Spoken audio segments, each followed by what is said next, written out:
아버의 날도 있고, 우리가 이렇게 신경 안 쓰고 지나갔지만 부부의 날도 있습니다. 가정이 중요하다, 필요하다. 아무도 이의가 없을 것 같아요. 근데 가정이 있으면 다 좋은가? 가족이 함께 있으면 다 행복한가? 그렇습니까?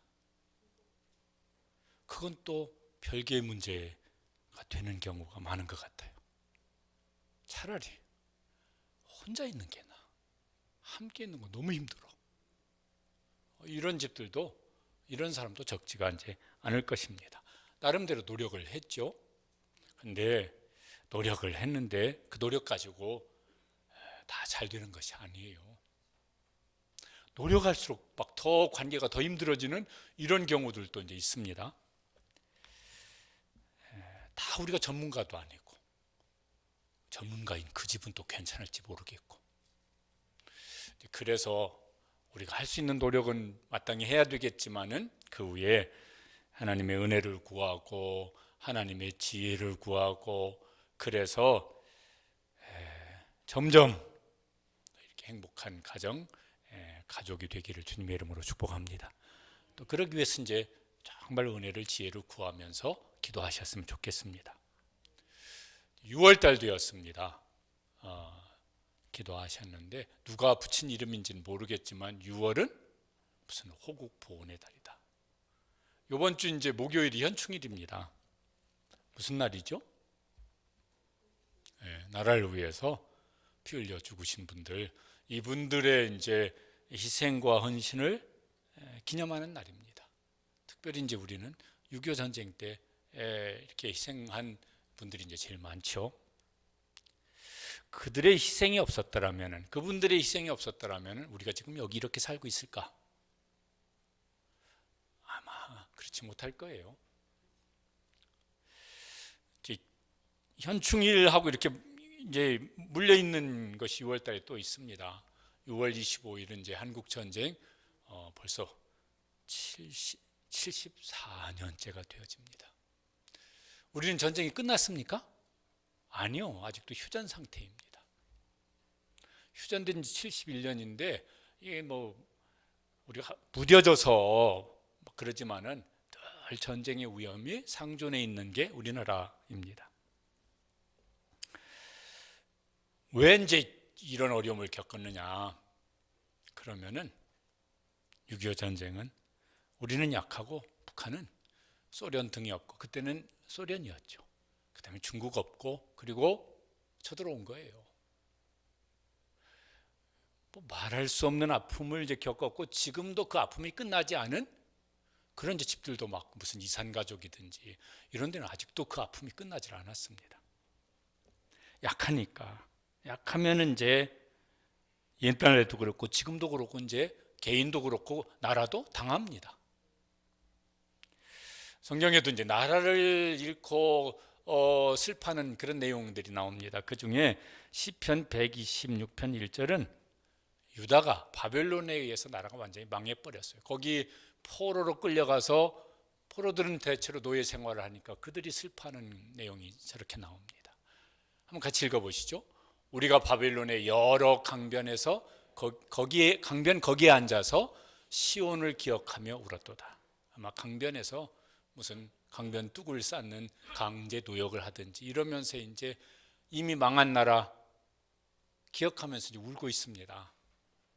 저거 70년 동안 울었다니까요. 예레미야 애가 2장 11절은 예레미야 선지자가 그 나라가 망하는 그 상황에 슬퍼하는 내용이에요. 내 눈이 눈물에 상하며 내 창자가 끊어지며 내 간이 땅에 쏟아졌으니 이는 딸 내 백성이 패망하여 어린 자녀와 젖먹는 아이들이 성읍 길거리에서 기절함이로다. 저 기절하는 게 그 뒤에 내용 보면은 굶어서 기운이 없어서 기절하는 거예요.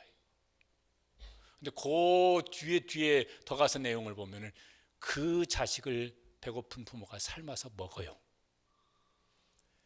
그 장면을 보면서 너무너무 기가 막히고 슬퍼서 막 무슨 간이 쏟아져 나오는 것 같은 이런 슬픔, 창자가 끊어지는 것 같은 이런 슬픔을 말하고, 저게 지금 전쟁통에 겪는 슬픔을 예레미야 선지자가 저렇게 말하는 것입니다.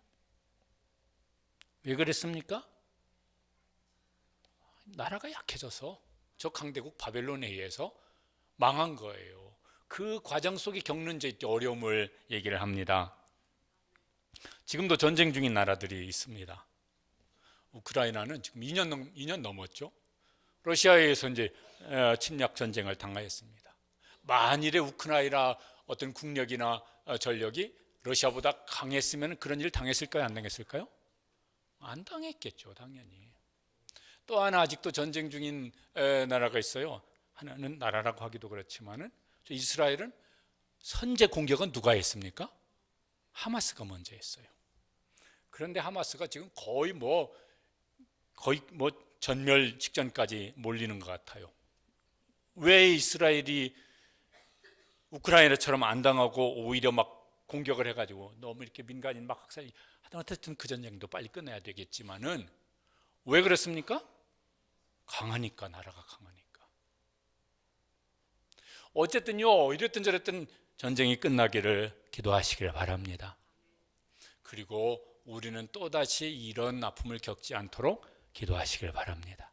왜냐하면 우리는 늘 막 하도 들어서 무뎌져서 그렇지 늘 전쟁 이런 위험한 소식이 늘 뉴스에 나오고 있는 나라니까. 바울 사도가 그의 제자이고 그의 후계자인 에베소 교회 목회자 디모데에게 이제 디모데 전후서 편지를 보냅니다. 그 중에 이제 권고하는 내용이 오늘 그 중에 하나입니다. 1절 말씀에 보면은 같이 다시 읽어보시죠. 그러므로 내가 첫째로 권하노니 모든 사람을 위하여 간구와 기도와 도구와 감사를 하되, 내가 첫 번째로 아주 간곡히 권하고 싶은 것이 있습니다. 뭐 하라는 것입니까? 기도하라고. 모든 사람을 위하여 기도하라고. 근데 모든 사람을 다 기도하기가 쉽지 않을 거예요. 근데 이제 좀 범위를 좀 좁히면은 내가 알고 있는 모든 사람을 위하여 기도하라. 모르는 사람을 위해서 기도할 수 있으면 더 좋겠지만은 어쨌든 그래도 그 사정을 알려면 내가 알고 그 사정을 알아야 그걸 가지고 기도를 할 수 있을 것이에요. 한번 이렇게 생각을 해보시죠. 이게 남을 위해서 기도하는 걸 우리가 중보기도한다 이렇게 말을 합니다. 내가 중보기도하는 대상은 누가 있나? 아니, 내가 중보기도를 하기는 하나, 실제로 해야지 이게 아니고 실제로 내가 중보기도를 하고 있기는 하나. 그러면은 그 중보기도를 하고 있는 대상 속에 누가 있나? 한번 이렇게 헤아려 보시기 바랍니다. 먼저는 내가 중보기도를 하는 사람, 기도자인가? 이거부터 한번 확인을 해보시고, 기도를 한다면은 누구를 위해서 기도하나? 가족 중에서는 범위를 어디까지? 부모, 자녀, 형제, 조카, 어디까지 그 범위를 넓혀서 내가 그 이름을 기억하고 기도하는 사람이 있나? 누가 있나? 혹은 우리 자녀들 같으면 학교 선생님이나 친구들 중에 내가 좋든 싫든 기도하고 있는 사람은, 부모들은 그러면 이제 직장, 거래처, 어떤 누가 있나? 교회 안에서 성도들은 누가 있나? 그 외에 내가 기도하고 있는 사람은 누가 있나? 하여튼 여러 해전인가 노회에 어느 장로님이 저한테 그런 얘기를 하는데 참 고맙더라고요. 목사님, 제가 새벽마다 이제 새벽 기도를 하는데 제가 이렇게 이름을 기억하고 기도하는 사람이 한 200명쯤 됩니다. 그분 굉장히 귀한 장로님이신 것 같아요. 근데 그 중에 목사님도 있고 시화동산교도 있습니다. 그래서 제가 감사하다고, 정말 감사합니다. 정말 귀한 분 같아요. 그 교회는 조그만 교회인데 교인 다 합해도 200명, 200명이 아니라 그게 반의 반도 안 될 건데, 그런데 하여튼 막 그 교회 외에 하여튼 200명을 위해서 날마다 이렇게 기도하신다고. 그러죠. 하나님 얼마나 좋아하셨을까 싶어요. 내가 중보 기도하는 사람은 몇 사람쯤이나 되나? 그리고 얼마나 자주 기도하나? 그 기도하는 대상이 좀 더 많아지고 그 기도하는 횟수가 좀 더 많아질 수 있는 그런 우리 시화동산교회 성도들 되시기를 간절히 바랍니다. 모든 사람을 위해서 기도하라고 그렇게 말씀하시니까. 어떻게 기도하라고 하냐면은 굉장히 강조를 했어요. 그래서 4번이나 간구와 기도와 도구는 보통 중보기도 이렇게 이제 설명을 합니다. 감사척이 다 기도예요. 그러니까 굉장히 기도하라고, 간절히 기도하고, 하여튼 어떤 방법으로든 기도하고, 시도 때도 없이 기도하라고. 바울사도는 이제 다른 곳에서 기도를 강조할 때 다른 표현은 이제 어떻게 썼냐면은 어떻게 기도하라? 쉬지 말고 기도하라. 또 옛날 개역 성경 표현인데 무시로 성령 안에서 기도하라. 무시로라는 말은 뭐죠? 시도 때도 없이 기도하라는 거예요. 그런데 성령님께서 우리에게 하나님이 기뻐하시는 소원을 주세요. 그게 뭔지 잘 분별해서 시도 때도 없이 기도하라고. 이분은 진짜 훌륭한 중보 기도자세요. 사무엘상에 보면은 사무엘은 자기는 저렇게 살겠다고 이제 이렇게 선포를 하는 것입니다. 야, 저거 우리가 저렇게 하면 너무 좋겠습니다. 같이 읽어보시죠. 나는 너희를 위하여 기도하기를 쉬는 죄를 여호와 앞에 결단코 범하지 아니하고. 왜 이제 중보 기도를 하라고 할까? 이제 기도를 설명하는 말 중에 이런 말을 이제 많이 합니다. 기도는 영혼의 호흡이라고. 여러분 이제 사람이 호흡을 해야 삽니다. 숨이 멎으면 어떻게 되어집니까? 당연하죠. 죽죠. 근데 숨이 멎었고 아직 죽지는 않았어. 이런 사람들을 위해서는 이제 뭘 하냐면은 119를 먼저 불러놓고 그 다음에 우리 교회에서도 몇 번, 2번, 3번인가 했어요. 뭐요? 심폐소생술 그렇게 하고 뭐예요? 그 사람 코 붙잡고 그리고 다시 언제까지? 숨 쉴 때까지. 안 그러면 어떻게 되니까? 죽어요, 그 사람. 그런데 그것도 너무 늦으면 안 되니까 해가지고 이제 인공호흡을 하고 해서 다시 살면 이제 그 사람이 이제 자기가 숨 쉬면 뭐 어떻게 될까요? 자기가 이제 숨 쉬어서 살 거예요. 중보 기도는 스스로 기도할 수 없는 사람들이 있어요. 아니면 어떤 사람은 기도할 생각이 없는 사람도 있겠지만은 기도할 마음은 있는데 실제로는 안 해. 기도하는 게 옳고 중요하고 필요하고 다 동의를 하는데 실제로는 기도를 안 하든지 못 하든지 이런 사람들이 있어요. 또 어떤 사람은 너무 막 기가 막힌 일을 당하면은 기도가 안 된다고 그래요. 그런 사람은 말하자면 뭐가 필요할까요? 영혼의 심폐소생술이 필요한 사람이 있지. 인공호흡을 저거 하여튼요, 저 유명한 기도 그림 사진인데 하여튼 옛날엔 저렇게 사실 기도하는 분들이 많이 있었어요. 애 어리다고 기도 못해. 애 업고 나와서 기도하는 거지. 어렸을 때 기억해요. 그 시골 동네 교회 새벽 기도는 대부분 오리에서 심리사에 걸어오는 분들이셨어요. 그렇게 걸어와서 기도하지. 그리고 그분들 기도 끝나면 뭐예요? 그 다음에 이제 농사일 하러 새벽부터 나가야 돼요. 그렇게 기도 후에 자녀를 위해서 기도했고, 교회를 위해서 기도했고, 나라를 위해서 기도했고, 그 기도 위에 자녀들이 세워졌고, 우리가 세워졌고, 우리 부모 세대들이 저렇게 기도했잖아요. 그래서 우리가 세워졌고, 한국이 세워졌고, 교회가 세워진 줄로 믿으시길 바랍니다. 저 기도가 끊기면 안 되죠. 안 되죠. 뭘 피곤하다고 안 하고 바쁘다고 안 하고 그럼 언제 기도해? 언제 기도해?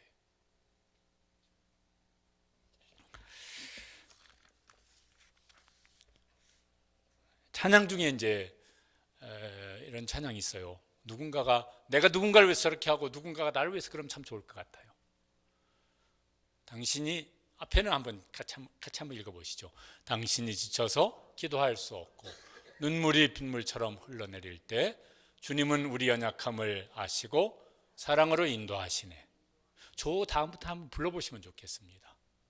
누군가 널 위하여 누군가 기도하네.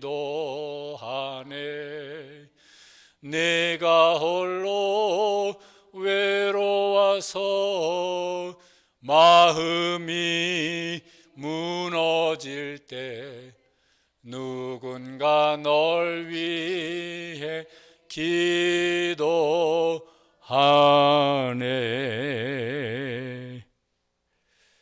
누군가를 위해서 기도해 줄 수 있는 중보 기도자가 되어 주시길 바랍니다. 그리고 누군가에게 기도 부탁을 하세요. 좀 더 효과적인 방법은요, 기도해 주세요 이렇게 하면은 까먹기가 쉬워요. 우리가 다 공사다망하게 사는 관계로 까먹기가 쉬워. 그러려면 뭘 먹여야 돼. 아이스크림을 하나 먹이든지 짜장면을 한 그릇 먹이든지 먹여놓고 기도해 주세요. 그러면은 그 사람이 웬만해서는 까먹기가 쉽지 않아요. 그러죠?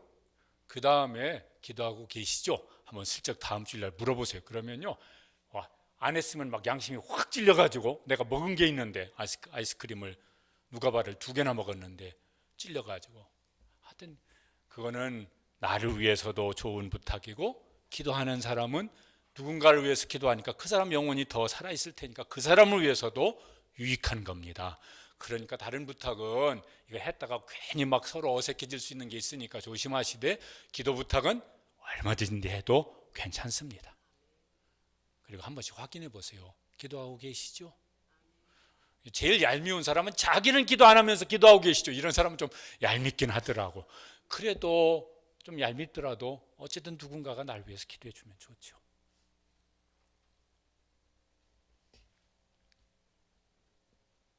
비록 또 낯짝이 있지 어떻게 기도 부탁을 하겠어요? 그때 좀 뻔뻔하셔도 괜찮습니다.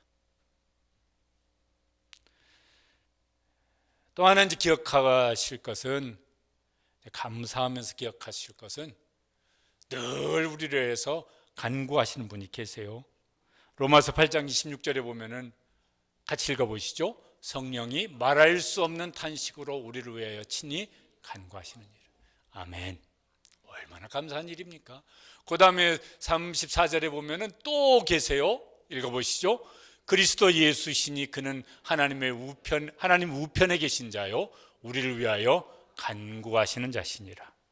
그래서 우리를 위해 간구하고 계시는 성령님, 우리를 위해 간구하고 계시는 예수님, 그 기도를 듣고 계시는 아버지 하나님 기억하시고 힘을 낼 수 있게 되시기를 바랍니다. 나는 세상에 나 혼자 외톨이야. 뭔 거짓말을 그렇게 하고 계세요? 아니에요. 기도를 하되, 중보 기도를 하되 특별히 이 사람들을 위해서 기도하라고 이제 권고합니다. 2절에 보면은 읽어보시죠. 임금들과 높은 지위에 있는 모든 사람을 위하여 하라. 특별히 어떤 우리가 여러 공동체에 우리가 속해 살고 있습니다. 좁게는 가정부터 교회 공동체, 사회 공동체, 나라 공동체, 더 크게 뭐 인류 공동체, 우리는 공동체 속에서 살아갑니다. 그런데 그 공동체에 제일 영향을 많이 미치는 사람이 있어요. 그 공동체를 이끌어가는 지도자예요. 그를 위해서 기도하라. 그를 위해서 기도하라. 우리나라 지도자들, 정치 지도자들 여러 번 말씀드리지만은 왜 정치를 그따위로 해? 이런 건요 그냥 사람들이 하라고 그러세요. 그리고 우리는 그 말 하는 대신 기도할 수 있게 되시길 바랍니다. 그 말 한마디 했으면은 2마디 3마디 기도하시길 바랍니다. 그게 하나님 앞에 합당하죠. 왜 정치를 그따위로 하고 있어? 그러고 말면은 들으시는 하나님 귀 아파, 나는 혓바닥 아파. 또 옆에 있는 사람도 유익을 주는 게 아니야. 그 말 누군가에게 하면 듣는 그 사람한테는 뭐 유익을 주겠습니까? 아무한테도 유익을 안 주는 거예요. 대통령을 위해서 기도하시고 선한 양심을 가지고 그 대신 지혜롭게 잘 정치할 수 있도록. 마음이 약하면 그것도 큰일이에요. 그런데 마음이 약한데 교활하면 이건 진짜 난리가 나요. 선한 마음인데 지혜롭지 못하면 그것도 또 유익을 주지 못해요. 선한 마음인데 지혜롭게 정치할 수 있도록. 22대 국회 이제 개원했습니다. 국회는 법을 만들어요. 근데 좋은 법을, 진짜 선한 마음으로 국민을 위해서 유익한 법을 만들고 그것을 위해서 뭘 싸우더라도 우리가 만드는 법이 더 선하다, 아니다, 우리가 만드는 법이 더 선하다, 그래가지고 싸우더라도 그렇게 싸워가지고 그리고 그 중에 더 선한 법을 만들어낼 수 있도록, 그러지 않고 막 자기 집단의 이익만을 위해서 뭘 하면은요 국민이 고스란히 고통을 당하잖아요. 또 우리는요 이렇게 경기도에 살고 있어요. 경기도 도지사는 누군지 아시죠? 모르는 분들은 회개하시고 김동연 도지사잖아요. 도지사도 우리가 경기도에 살고 있으니까 한 번씩 이름을 껴 넣어 주셔서 기도하셔야 되겠고, 시흥시장은 누군지 아십니까? 임병택이라는 분인데 저기 신천리에 있는 사랑스러운 교회 집사님이세요. 한 달에 한 번씩 시흥시 조찬기도회가 있는데 하여튼 이분이 나와서 기도 부탁을 늘 하십니다. 그러니까 우리가 살고 있는 동네도 그분들도 어떤 역할이 있어요. 그분들도 선한 마음을 가지고 지혜롭게 정치를 할 수 있도록 기도해야죠. 뭘 지금 시장은 뭔 짓을 하고 있는 거야 이렇게 해가지고 뭘 나아지는 게 있는 게 아니니까. 북한 지도자를 위해서도 기도해야 됩니다. 우리는 아주 밀접한 영향을 받고 있으니까. 저희 김일성, 김정일 동상 앞에 애들 세워놓고 지금 저러고 있습니다. 북한에는 저런 그 김일성, 김정일 동상이 4만 개인가 5만 개까지 된다고 그래요. 이게 말이 안 되는 짓이잖아요. 기도하면서도 좀 궁금해요. 하나님, 이 악한 지도자가 3대를 이어서 지금 세습을 하고 있는데 벌써 그 기간이 80년이 다 돼가는데 언제까지 하나님 허용하실 겁니까? 저 악을 언제까지 하나님 허용하실 겁니까? 알 수가 없어요. 하나님 언제까지 저런 나라가 지구상에 없어요. 근데 하나님 왜 그러시는 겁니까? 언제까지 그러실 겁니까? 알 수가 없지만은 하나님께서 바꾸시든지 사람을 바꾸시든지 아니면 그 마음을 바꾸시든지 하여튼 우리가 할 일은 역사를 주장하시는 분은 하나님이신 줄로 믿습니다. 그러니까 우리는 이제 기도해야죠. 경제 지도자 그러면 막 대기업부터 우리가 여기 생업인 이쪽 공단들은 시와바늘 뭐 저기 어디 남동 공단들은 그 대기업하고 뭐 이렇게 뭐 연결 하청 또 밑에 막 이러니까요 다 잘 돼야 돼. 거기도 잘 되고 돼. 그런데 거기가 잘 되려면은 외국 기업들이 또 잘 돼야 되네. 그래야 뭐 수출이 뭐 잘 되어져야 일거리도 많아지죠. 그러니까 다 맞물려 있으니까 기도해야 되겠고, 일하고 있는 사업자 사장님이시면 본인이 직원을 위해서 기도하시고, 직원이면은 이 사장님이 정말 이렇게 지혜롭게 또 직원들을 잘 배려해서 사업을 세워갈 수 있도록 기도해야지. 뭐 싸우면은 네가 나가라 이래 가지고 뭐 잘 되기도 어려우니까. 교육 우리 애만 막 점수 막 이렇게 평균 점수 올라가면 이거 잘 되겠습니까? 아니요. 교육의 방향부터 실제로 그것을 설정하는 사람이든지 그걸 가르치는 학교 선생님이든지 이분들도 잘해야 됩니다. 그리고 올바른 교육 방향을 제시하고, 그리고 그걸 실제적으로 잘 애들을 내 새끼처럼 이렇게 가르치는 선생님도 있어야 되겠고, 그러니까 그분들을 위해서도 기도해야 되겠고. 잘 뉴스를 봐도 실감은 잘 안 나지만 AI 기술이 뭐라고 막 신문에 막 전면 기사가 막 일주일 내내 나는데 읽어봐도 뭔 소리인지 다 이해가 안 되어져요. 그만큼. 그런데 그게 뭐예요? 이미도 확보된 기술이 그게 파괴적으로 사용하면 핵무기하고는 비교할 수 없을 만큼 파괴력을 가진 그런 기술이 되어졌다고. 그런데 이 기술이 발전하는 속도가 너무 빠르는데 그냥 막 나이 먹은 막 이렇게 나이가 이제 연세가 많으신 분들은 그럭저럭 어떻게 산다고 치더라도 우리 자녀 손주들의 세대는 그 기술 속에 살아야 될 텐데 이건 뭔지요? 읽어도 뭔 소리인지 다 이해하기가 어려워요. 그런데 이 기술이 올바른 목적을 세우고 그리고 그 기술의 발전의 어떤 한계를 원칙을 정하고 막 이게 지금 막 세계 지도자들이 모여서 뭐 하는데 뚜렷이 뭔가 제시하기는 어려운가 봐요. 이게 안 되어지면은 어떤 결과가 일어날지 예측 불가한, 이게 뉴스를 봐도 뭔 소린지 이해하기도 어려운데 어쨌든 기도해야 되겠어요. 그걸 이끌어가는 아주 고도의 숙련된 그 CEO부터 해가지고 이런 사람들이 인류의 무슨 유익을 위해서, 평화를 위해서 목적을 잘 설정해 놓고 한계를 정해 놓고 방향을 설정해 놓고 이 기술을 발전시키지 않으면은 어떻게 될지 모르는 세상이 온대요. 그런 게 언제부터는요, 그냥 우리 아이들 키울 때는 뭐 그런 뉴스가 그렇게 심각하지도 않지만 이렇게 이제 뭐 잘 신경을 안 쓰는데 손주가 몇 명 생기다 보니까 얘들이 살 세상인데, 이런 생각이 이제 자꾸 들으니까 야, 하나님 지켜주세요, 이런 기도가 이제 절로 나오게 되더라고요. 기도하라, 기도하라. 또 막 어른도 그렇지만은 이거 막 나이 드신 할아버지 할머니들도 막 트로트 막 그러면 막 짐 싸들고 막 보따리 싸들고 돌아다니면서 막 이렇게 하는 팬들 막 많다고 그러시더라고요. 자녀들에게 영향을 많이 주는 사람들, 연예인들, 특별히 이제 뭐 K-팝 이래 가지고 막 전 세계에 영향을 끼친다고 그러는데, 거기 기독교인 연예인들도 많거든요. 이 사람들이 이게 당장 뭐라고 하지만 그 말을 수없이 듣다 보면은 그게 생각이 되어지고 삶의 방향이 되어지고 그럴 텐데, 노래를 만들든 드라마를 만들든 영화를 만들든 이 사람들 영향이 모르면서 생각 속에 삶 속에 스며드는 것인데, 여기 이제 이끌어가는 사람들을 위해서도 이제 기도해야죠. 가정의 지도자는 부모니까 부모를 위해서, 여기 우리 자녀들 함께 예배드리는 자녀들이 있습니다. 우리 엄마는 왜 저런지 몰라, 우리 아빠는 왜 저런지 몰라. 그러면 여러분들이 이미 부모가 생각하는 것보다 또 다른 쪽에서 생각할 수 있는 능력이 있다는 사람들이에요. 그러면 우리 부모는, 우리 엄마는, 우리 아빠는 왜 저런지 몰라, 그쯤 생각되는 사람은 자기 부모를 위해서 기도하세요.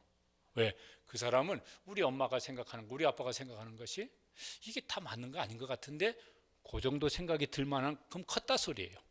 그 큰 사람들은 자기 부모를 위해서 기도해야 될 책임이 있는 사람들입니다. 그거 안 하면서 와, 엄마는 왜 이래, 아빠는 왜 이래, 이러고 있으면 하나님 보시기에 그거 합당치 않아요. 그 사람들은 기도하세요. 교회 지도자를 위해서 기도해요. 하시기 바랍니다. 우리 교회 이끌어가는 분을 위해서, 한국교회 지도자를 위해서. 다시 우리 저 100년 전 한국교회 지도자들이 세상에 빛이 되고 소금이 되었던 것처럼 이 지도자들이요, 악한 지도자가 되지 않도록 기도를 하는 것이 이제 굉장히 중요한 것 같아요. 어떤 권력이든 권력을 잡으면은 더 큰 권력을 잡으려고 그러고, 그 권력을 오래 잡으려고 그러고, 그러면은요 자기를 신처럼, 말은 그렇게 하더라도 그렇게 하려고 해요. 바울 시대 로마 황제는 신으로 숭배하도록 그렇게 했어요. 그걸 반대하는 유일한 집단이 누구예요? 기독교인들. 그래서 기독교인들이 얼마나 박해를 받았는지 몰라요. 로마 여행할 기회가 있으시면은 거기 카타콤베라고 하는 기독교인들의 지하 무덤이 있습니다. 로마가 기독교를 공인할 때까지 300만 명 정도가 순교를 당했다고. 그러니까요, 악한 지도자가 되어지면은 권력을 막 자기를 위해서, 자기를 높이는 일을 위해서 사용하면 이제 그렇게 악한 지도자가 되어지죠. 우리는 이제 일제강점기를 겪었습니다. 일본도 지금은 통치하지 않지만 왕이 있어요. 일본 왕은 뭐라고 이제 부릅니까? 천황이라고. 천황. 막 그거 막 한국이 기분 나빠가지고 일왕 이러면요 막 기분 나쁘다고 막 저쪽에 막 항의 들어요. 천황이라고. 신으로 숭배하는 거예요. 저게 사진이 신사 참배하는 조선 예수교 장로의 총회 임원들, 협박에 굴복을 해가지고 신사를 앞에 참배를 하는 거예요. 저거 거부했던 분들은 감옥 가고 순교당하고 막 이렇게 했었죠. 권력을 가진 사람들이 악하게 사용하면은 그 자기를 높이는 일에 사용하고, 그리고 이제 막 주변 나라들을 침략해 들어가는 것이죠. 우리는 그 아픔을 겪었고 아시아에 있는 여러 나라들이 그 아픔을 이제 겪었습니다.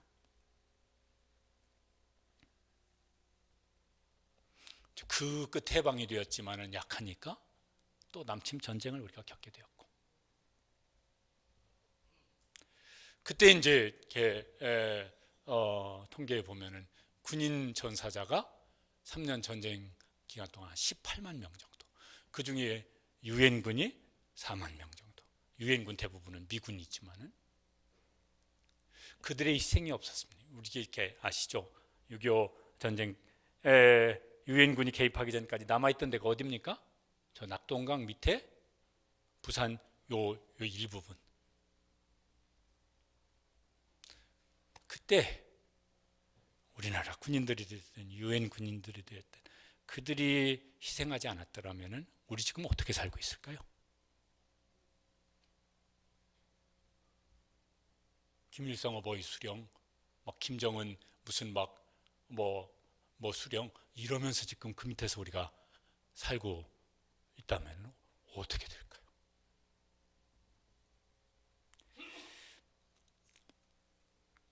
그러니까 이제 기도해야 되겠습니다. 우리가 여러 면으로 영적으로 육적으로 약해지지 않는 강한 나라가 되기를 위해서, 그 대신 뭐예요?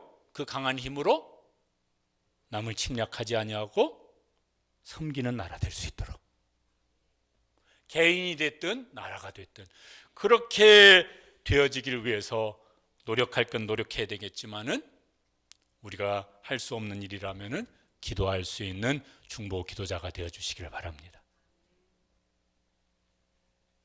그 대신 이제 선한 지도자가 이제 돼야 되죠. 악한 지도자 대신. 저 요셉은 애굽의 총리가 되어집니다. 거기 나오죠. 7년 흉년. 애굽을 흉년해서 7년 흉년해서 요새로 말하면요, 애굽 경제를 일으킨 사람이죠. 그 덕분에 주변 나라들 또 애굽에 가서 식량 사서 이렇게 무슨 흉년을 이겨내는 이런 기록들이 성경에 나옵니다. 바벨론 총리가 되어졌던, 전쟁 포로로 끌려갔던 다니엘, 그도 총리가 되어져요. 그래서요, 포로로 끌려간 유다 민족을 보호하는 일도 하지만은 저 느부갓네살 왕, 또 나중에는 바사 왕, 그때까지도 총리였었는데 그들이 악한 정치 안 하도록, 덜 하도록 방향을 잡아주는 이런 역할들이 다니엘서에 보면 나옵니다. 바사 왕 고레스, 페르시아 왕 고레스, 그 사람은 하나님 믿는 사람 아니에요. 그런데 다니엘이 그때 바사 나라가 시작될 때 총리였었거든요. 그래서 아마 선한 영향을 많이 주었을 거예요. 그래서 그가 하나님의 섭리를 인정하고 받아들여서 바벨론 포로로 끌려왔던 하나님의 백성들이 다시 포로에서 귀환하여서 성전도 재건하고 나라도 재건하는 이 일을 할 수 있도록 그가 그런 정책을 이제 펴게 합니다. 예수님을 믿는 사람이 되어졌든 안 믿는 사람이 되어졌든 그들이 정말 이렇게 악한 지도자가 아니고 선한 마음으로 정치하고 선한 마음으로 권력을 사용할 수 있도록 기도하는 그런 교회, 그런 중보 기도자가 되어 주시기를 바랍니다. 비난하고 욕하는 건 다른 사람들 몫으로 넘기고. 그러면 여러분 한번 생각해 보십시오. 내가 중보 기도하고 있는 지도자는 누가 있나? 그래도 기도할 때 이름을 생각하면서 기도하고 있는 사람 몇 사람 되나? 얼마나 자주 그들을 위해서 기도하고 있나? 오늘 이제 특별히 6월 달이기도 하고 오늘 이제 그래서 이 본문을 가지고 설교할 마음의 소원이 생겼습니다.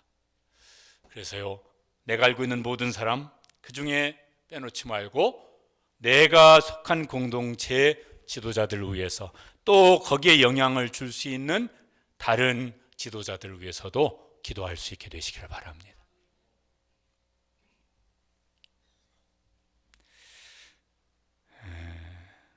그렇게 기도하라고 하는 이유를 여기 설명을 합니다. 그게 그 사람들 남을 위해서만이 아니라 그게 결국은 자기 자신을 위한 것이라고. 2절 중간에 보면은 이렇게 말씀합니다. 읽어보시죠. 이는 우리가 모든 경건과 단정함으로 고요하고 평안한 생활을 하려 함이라. 모든 경건은 자유로운 신앙생활을 말을 하는 것입니다. 그러죠. 자유로운 신앙생활. 이게 보통 복이 아니에요. 북한은 안 그렇잖아요. 북한은요, 한 20년 넘게 기독교 박해국가 순위를 저기 어떤 저런 기관에서 한 게 있어요. 그 중에 1위가 20년 넘게 북한이에요.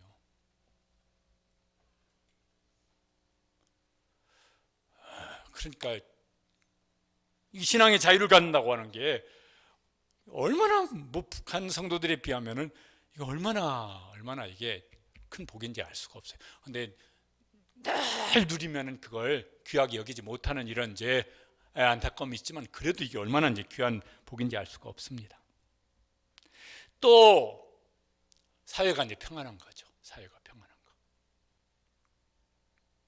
개인만 막 뭐 우리 집만 뭐 근심 걱정 없다. 그거 가지고 안 되잖아요. 우리가 사회 속에 살고 있으니까. 사회가 평안해야죠. 지난주간 뉴스 중에 이런 뉴스도 있더라고요. 우리나라 뭐 여러 뭐 어떻게 해가지고 뭐 통계를 낸 건데 마약 인구가 60만 명이 넘었다고. 이게 이해가 안 되는 소리예요. 그런데 어떻게 해가지고 이제 낸 통계가 마약 인구가 60만 명이 넘었다고. 이게 뭐예요? 10대 후반에서 30대 초반까지 여기가 확 늘어나고 있다고.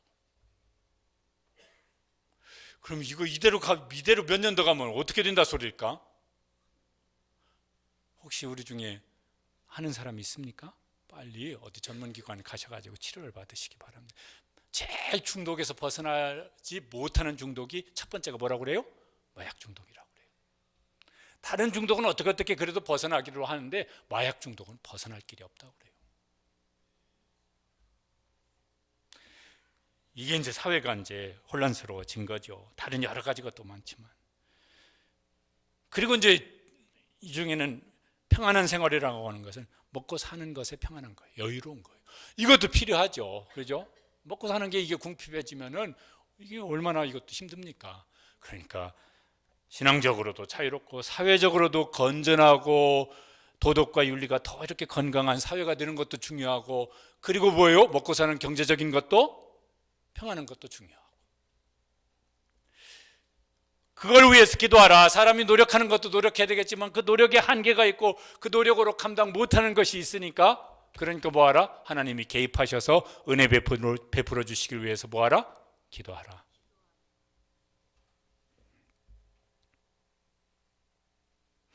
예수님은 이런 말씀도 하셨습니다. 마태복음 10장 12절 13절에 보면은 남을 위해서 축복하는 건 기도하는 것은 자기에게 유익인 것을 저렇게 말씀하셨어요. 같이 읽어보시죠. 또 그 집에 들어가면서 평안하기를 빌라. 그 집이 이에 합당하면 너희 빈 평안이 거기 임할 것이요. 만일 합당하지 아니하면 그 평안이 너희에게로 돌아올 것이라. 그러니까 누군가를 위해서 기도합니다. 축복하며 기도합니다. 그건 피차에 다 유익이 되는 것이라고.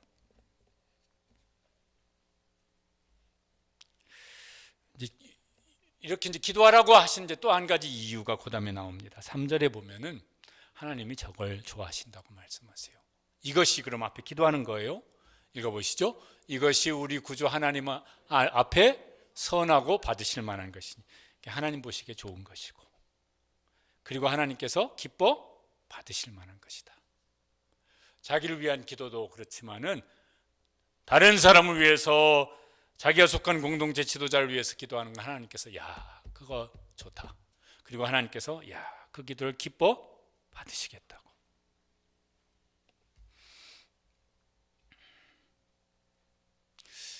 기도를 해야 합니다. 그러면은요 다 아멘이에요. 기도를 그런 걸 뭐하래요? 쓸데없이. 이런 사람은 이런 성도는 없어요.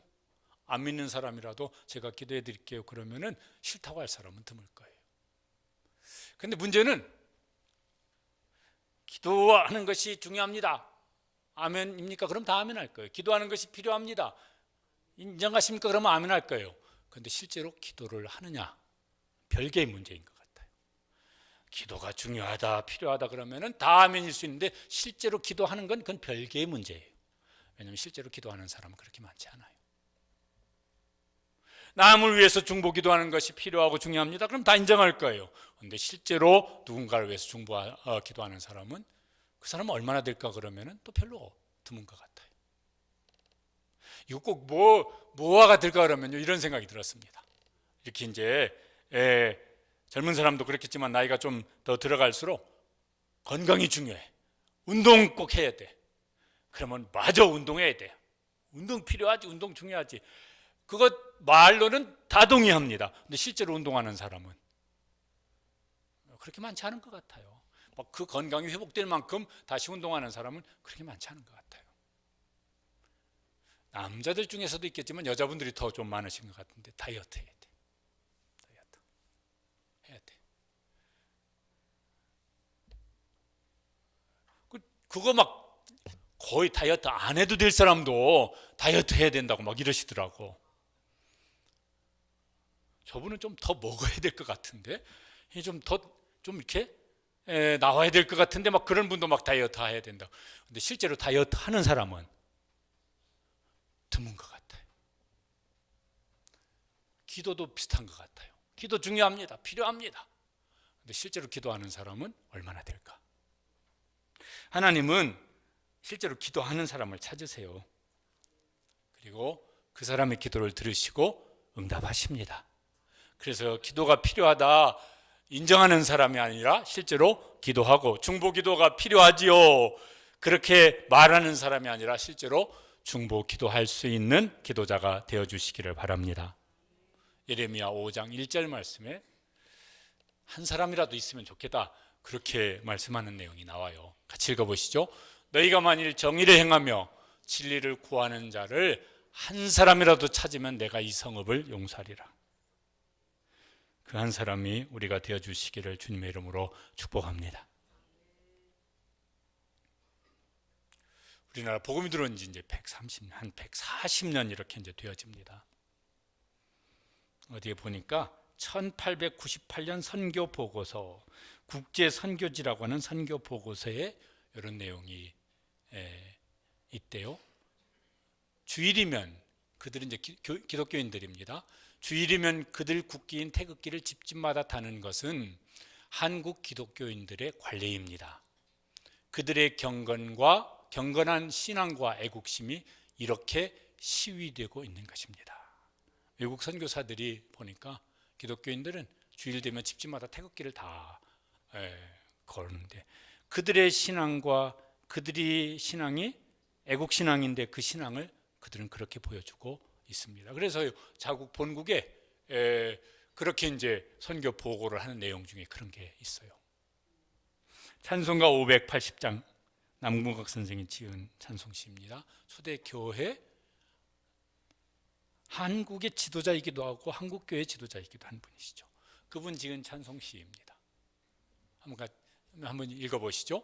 삼천리반도 금수강산 하나님 주신 동산, 삼천리반도 금수강산 하나님 주신 동산, 이 동산에 할 일 많아 사방의 일꾼을 부르네 곧 이날에 일 가려고 그 누가 대답을 할까. 일하러 가세 삼천리 강산 위에 하나님 명령 받았으니 반도강산에, 받고강산에 아니라 반도강산에 일하러 가세요.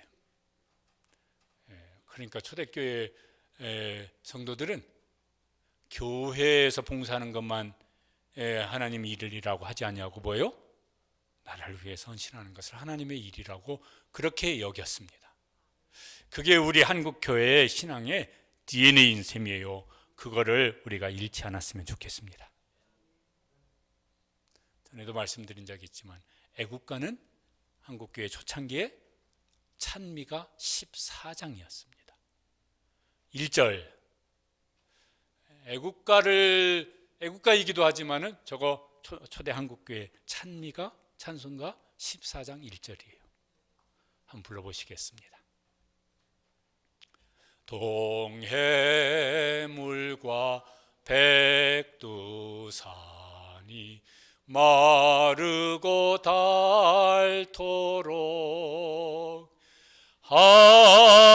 하나님이 보호하사 우리나라 만세. 우리가 살 나라입니다. 우리 자손들이 살아갈 나라입니다.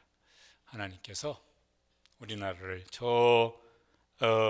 찬미가 14장 애국가처럼 하나님께서 우리나라를 보호해 주셔서 우리와 우리 자손들이 하나님을 드러내는 그런 나라가 될 수 있도록, 복음을 드러내는 나라가 될 수 있도록 기도하시고, 또 그것을 그 은혜와 복을 누리는 우리와 우리의 자녀손들이 되시기를 주님의 이름으로 축복합니다. 기도하시겠습니다. 우리 같이 한번 기도하시겠습니다.